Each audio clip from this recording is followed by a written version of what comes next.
Olá, jovem! Eu sou o Gabs Ferreira e você tem ideia do que faz um oficial de chancelaria? Eu também não tinha. Hoje, no episódio do Gabs Por Aí, a gente vai conversar com o Vinícius, que trabalha na Embaixada Brasileira em Tallinn e tem uma história bem legal para contar pra gente sobre a sua vida e também sobre o trabalho que ele faz por lá. Sem mais delongas, solta a vinheta aí, editor! Estônia, um país onde o antigo se mistura com o moderno e a tradição se choca com a inovação. Como essa nação tão jovem se transformou na sociedade mais digital do planeta? Por que um país pequeno do leste europeu tem atraído tantos profissionais de tecnologia e é o berço de muitas startups? É o que nós vamos descobrir no Gabs Por Aí, o novo quadro do meu canal onde converso com profissionais de tecnologia, empreendedores e até funcionários de governo, olha só que legal. E na primeira temporada do Gabs Por Aí nós vamos explorar a Estônia.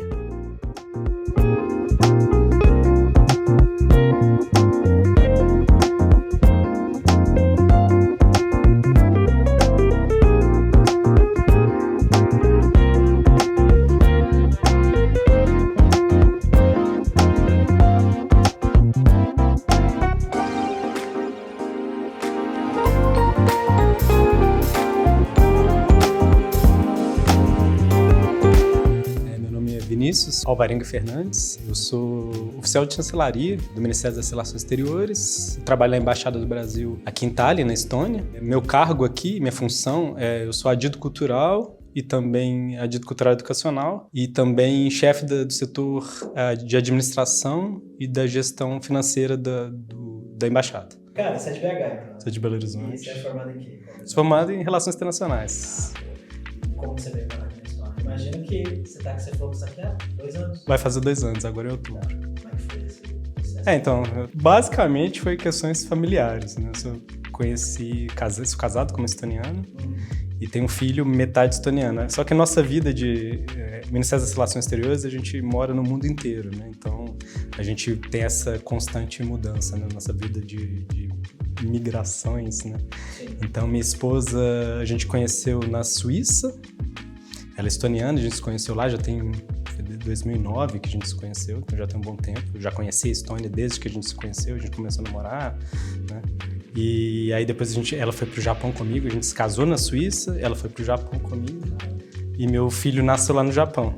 Mas aí a gente voltou pro Brasil, a gente passou um tempinho no Brasil. E aí a gente tinha essa ideia, né, de vir para cá em algum momento, como a gente tem a Embaixada do Brasil aqui, a gente tinha essa possibilidade. Apesar de ser uma embaixada pequena, né, então nem sempre é fácil a gente ter uma vaga disponível, porque normalmente fica ocupado, assim. Aí como apareceu essa vaga e uma pessoa estava saindo aqui, um colega, a gente viu que era uma oportunidade dela vir para casa dela, né? Depois de muitos anos, ela mora muito tempo fora também, morou nos Estados Unidos antes, então ela está muito tempo fora. É um retorno para ela e para mim uma chance de tentar aprender a língua, né? Que acho que é o mais difícil, a missão mais difícil. E o trabalho aqui parece que, desde antes, parecia que teria seria desafiador, né? Você foi registrado no Japão? Ele é registrado, mas o Japão não concede cidadania. Ele é brasileiro, já tá bom, né? 2 já. Brasileiro sim.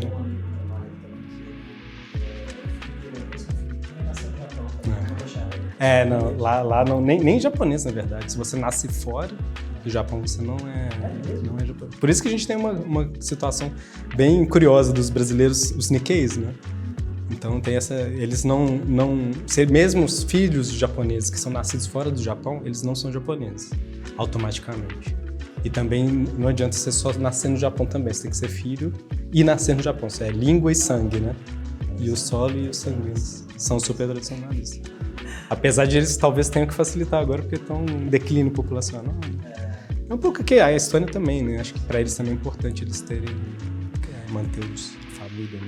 Antes da Estônia, quando você saiu do Brasil para você já se formou e foi trabalhar fora já? Eu me formei, aí eu passei no concurso do Itamaraty, né? E aí eu fiquei 4 anos lá em Brasília, antes de sair. Aí, nesse período a gente tem um treinamento, não um treinamento, eu chamava de estágio na época, mas era uma missão transitória que a gente chama, lá em Doha, no Catar. Eu fiquei 3 meses lá. Isso foi 2007, 2008, já tem um tempo já que eu tô no Ministério.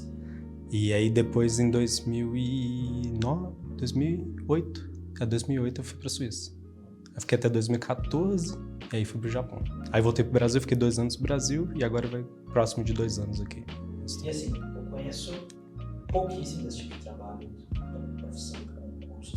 Geralmente você passa no concurso de Itamaraty, no concurso para uma vaga, como é que funciona isso? Tem 2 carreiras de nível, são algumas carreiras no Itamaraty, mas 2 de nível superior, que é a diplomata, né, que acho que é a mais clássica, e tem a segunda, que é oficial de chancelaria, que muita gente não conhece, e era, na verdade, até quando eu fiz a prova, eu nem sabia o que era. Eu estudei Relações Internacionais, a gente conhecia, e eu fiz meio que tinha amigos fazendo, passei, e aí desde isso eu me identifiquei pelo menos com as posições que eu tive, e acabei ficando e gostando, né? A gente tem muitos desafios tanto de mudar e morar fora, como de tipo de trabalho que a gente faz. Uma constante mudança e constante aprendizado, na verdade. Então eu já trabalhei em várias áreas. Por exemplo, cultural é a minha primeira vez que eu estou trabalhando. Eu já trabalhei com cooperação internacional. Então você faz um trabalho para ser servidor público, né? Do Itamaraty. Só que você vai ocupar a posição ou o assunto dependendo da necessidade e de das vagas, de onde estão precisando. Então, sempre tem um pouco de uma competição interna, né? De uma seleção interna para as vagas. Em Brasília, normalmente, você vai para os diferentes departamentos, né? do Ministério lá em Brasília, do Itamaraty. E no exterior tem algumas regras de quais países você pode ir, para que você não faça só, por exemplo, países normalmente mais visados, né? Todo mundo pensa Europa, Estados Unidos, mas tem regras, por exemplo, depois de um país tipo A, que são os mais buscados, você só pode ir para um B, C ou D. Então, eles elencam os países, nem sempre é por qualidade de vida, muitas vezes é por distância, dificuldade em retorno ao país, ou língua. Então, tem vários critérios. Isso acaba mudando algumas vezes. Por exemplo, aqui em Tallinn já foi C, que é um tipo que tem mais atrativos, assim, eles auxiliavam melhor, por exemplo, moradia, então tinha algumas vantagens. Aí hoje já subiu para B, depois que passou para ser, Estônia virou União Europeia, né, entrou para a União Europeia, qualidade de vida muito boa, então, tanto é que os brasileiros estão vindo para cá. Né?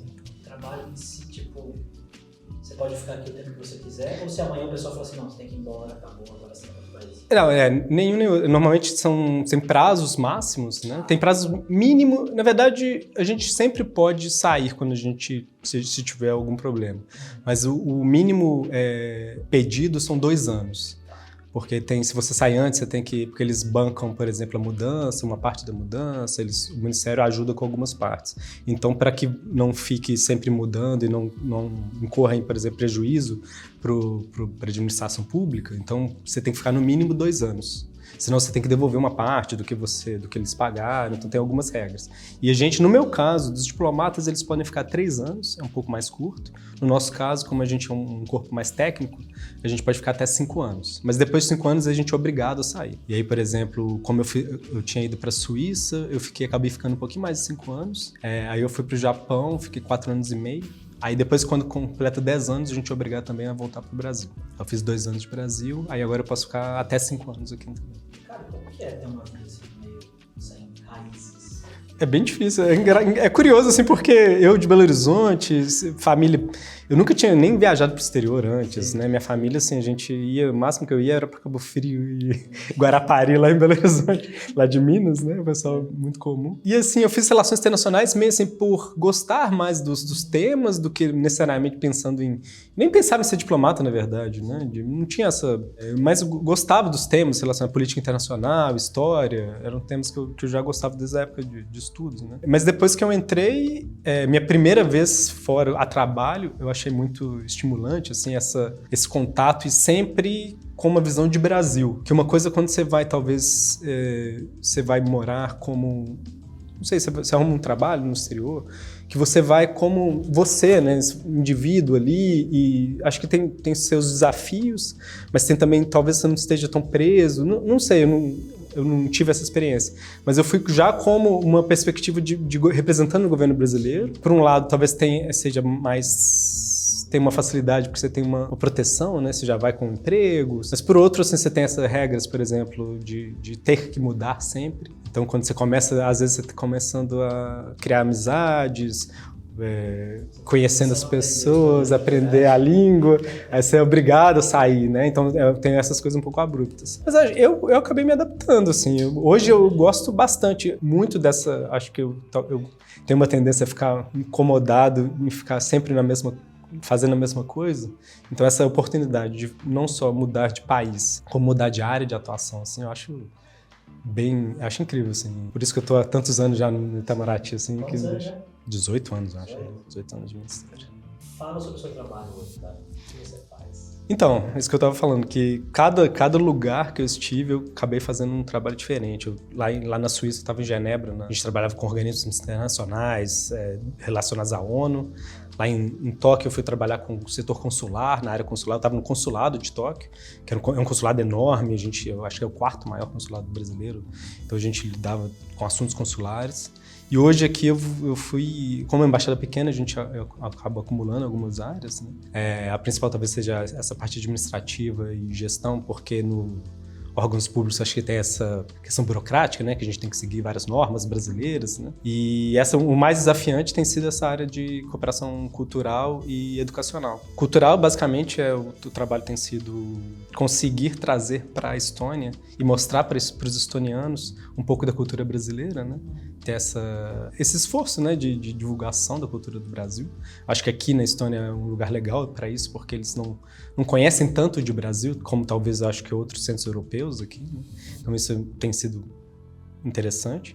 Só que é desafiador também, porque os brasileiros também não conhecem tanto. É um mercado pequeno, né? Então não é tão atrativo comercialmente, mas tem sido super, super interessante, assim, descobrir. A gente fez ano passado, por exemplo, teve um festival de cinema que é bem grande aqui, que eu até antes eu não conhecia, que chama POF, Black Nights, o festival, que é um dos 15 festivais de cinema competitivos do mundo. Então ele estaria linkado, por exemplo, a Cannes e outros, né? E aí a gente conseguiu fazer o Brasil foi o spotlight do evento ano passado. E foi um ano de eu aprendendo, eu nunca tinha trabalhado com isso, com cinema, então a gente fez muitos contatos lá no Brasil, com o pessoal, por exemplo, do Cinema do Brasil. A Ancine estava um pouco para baixo, né? Na verdade quase estava inexistente, né? No governo anterior. Então foi mais desafiador ainda, a gente não tinha muita verba, né? Então acabou... Mas foi isso.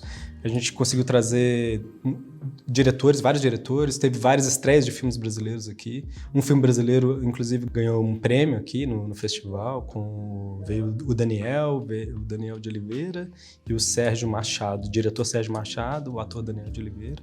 Aí eles ganharam Ilha do Desejo. Eu fico pensando no nome em inglês aqui. Ilha do Desejo, eu acho que é o nome do filme. Estreou no Brasil agora. Esse trabalho ele é mais de ir atrás de pessoas interessadas em vir pra cá, ou vocês bancam as pessoas para virem, vocês trazem, vocês organizam, como é que funciona isso? A gente funciona, principalmente aqui, nós somos poucos, basicamente eu quase trabalho sozinho nessa área aqui na Embaixada. Então a gente trabalha muito com parceria, então a gente precisa de por exemplo, nesses casos, a maior parte são eventos que já são organizados aqui na Estônia, e eles entram em contato conosco, ou a gente entra em contato com eles, isso depende, né? No caso do POF, eles tinham entrado em contato conosco demonstrando interesse, e a gente colocou que a gente gostaria de o Brasil ter uma abertura maior, né, no festival.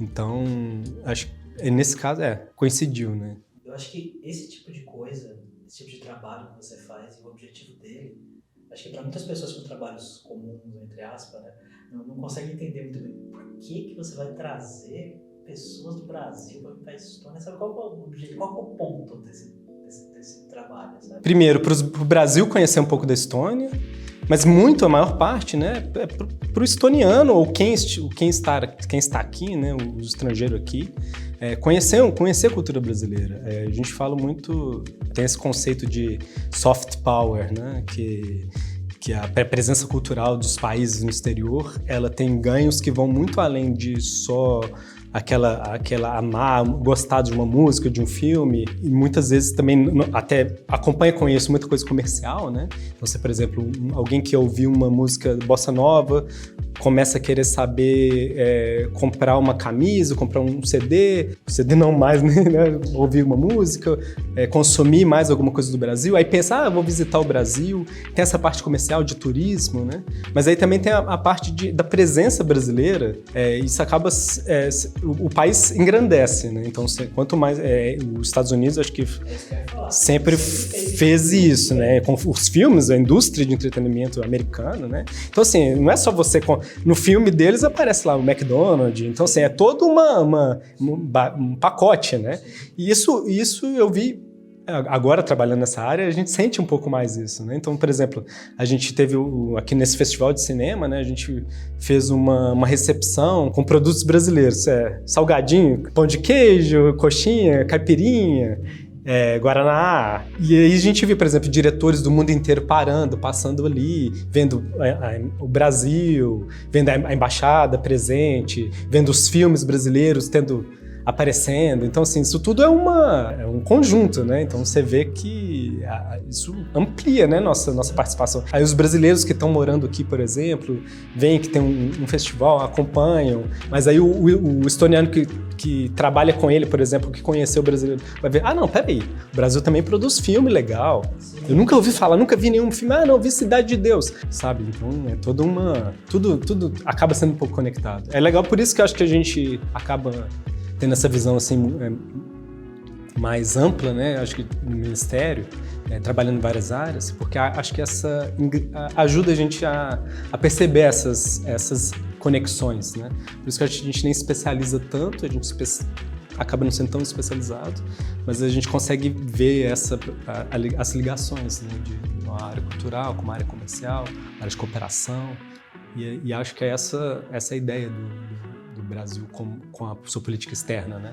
E sobre a área de tecnologia em si e tal, o ecossistema de tecnologia aqui, por que você sente, né, todo o pessoal que está conversando aqui, que aqui é um lugar tão bom para pessoas e empresas de tecnologia? Primeiro, ciência e tecnologia não é minha área, mas é um dos carros-chefes aqui, talvez maior razão da Embaixada estar aqui também. Além dos brasileiros, agora acho que a presença já são 706 brasileiros oficialmente aqui, mas a gente estima que tenham mais, além desse apoio aos brasileiros aqui, mas realmente a cooperação ciência e tecnologia e startups aqui tem movimentado muito. A gente tem recebido muitas delegações brasileiras para cá, governamentais, empresariais, educacionais, né, universidades. Então, eu acho que a Estônia saiu na frente, né, apesar de ser um país pequeno, né, eu acho que eles souberam lá atrás, né, mesmo antes do período da União Soviética, né, acho que eles já investiam em educação. A questão educacional aqui sempre foi muito forte. Historicamente, a Estônia tem essa tradição, né, a Universidade de Tartu, depois a Universidade de Tallinn, aqui sempre tiveram uma presença forte até na formação do Estado estoniano. E desde lá, e mais recentemente, né, eles continuam investindo muito em educação e eles escolheram esse foco, talvez, né, por um lado, ser um país tecnológico, então eles investiram muito nessa parte na governança, né, governança digital, o governo voltado para isso, mas também de criar, e eles viram assim, que as coisas têm que andar em conjunto, né, um país país liberal, de certa forma, economicamente, né? Então tem vários incentivos para atração de capital, de investimento. Acho que essa matéria-prima humana e as condições, eu falei, né? A preparação educacional, então as pessoas são capacitadas aqui, eles treinaram muitos anos, né? As pessoas formaram muita gente interessada na área de TI e capacitada. Então, eu acho que uma coisa vai puxando a outra, né? Aí começaram as grandes empresas na área de tecnologia, Skype, etc., né? Agora a Wise, TransferWise, a Wise, que é a que tem maior número de brasileiros. Só na Wise a gente tem mais de 100 brasileiros trabalhando hoje. Assim, para um país desse tamanho, né? Para um país tão pequeno e ter talvez o maior número per capita não sei se é de startups, mas de unicórnios. Então, realmente isso... Aí o governo continua promovendo. Então, acho que a Thaís sabe mais do que ela acompanha muito. O que você gosta mais da vida aqui, cara? Do verão. Depois de 2 invernos, a gente fica muito tempo esperando chegar aqui. Realmente, mas a gente brinca aquela música dos Beatles, Here Comes the Sun. Ela começa a fazer um sentido totalmente diferente quando você tá num país desse, né? Porque, assim, é muito longo. Eu nem tenho tanto problema com frio, porque frio, eu já morei na Suíça, era frio também, nevava e tal. Mas aqui é muito longo, parece que não acaba. E na hora que você acha que tá acabando, tá chegando primavera. Todos os países da Europa, todos na primavera, isso assim, agora é primavera, não, -2? Pô, cara, de novo. Mas assim, essa é brincadeira, né? Na verdade, o país, acho que tá crescendo bastante, acho que a qualidade de vida tem melhorado demais. Pra gente, que acho que a gente que é brasileiro, a gente valoriza isso muito, né? De você poder andar na rua sem preocupação, de madrugada, às vezes você deixa um celular na mesa, sabe? Isso é muito... É uma sensação muito boa. E assim, além disso, assim, tem toda essa...